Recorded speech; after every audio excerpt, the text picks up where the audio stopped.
In this image is a young woman, Lee Miller, illustrated on the cover of a 1927 issue of Vogue magazine.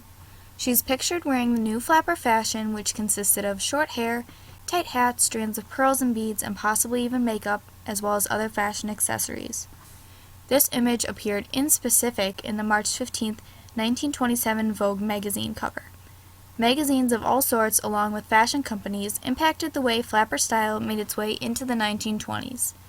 The background of this image is also a large part in why it was popular, being a New York City landscape which showed how so many more people had now lived in the city instead of on farms.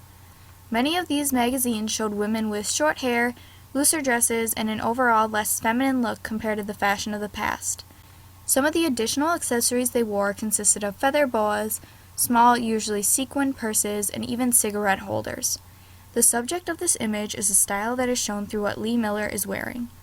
Flapper fashion was mainly associated and inspired by jazz music and the dances that went along with it.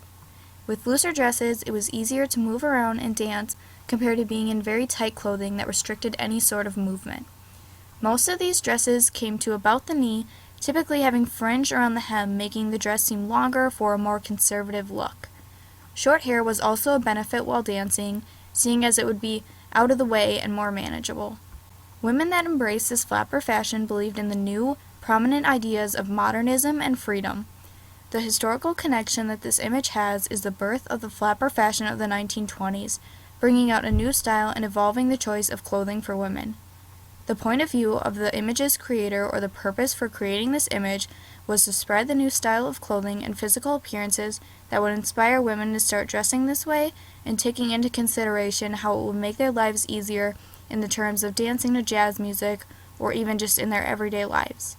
I chose this image not because I had any sort of personal connection to its theme or creator of the image, but instead how it majorly changed the way women dressed and were expected to dress, and overall started to alter women's fashion throughout the years after and even today.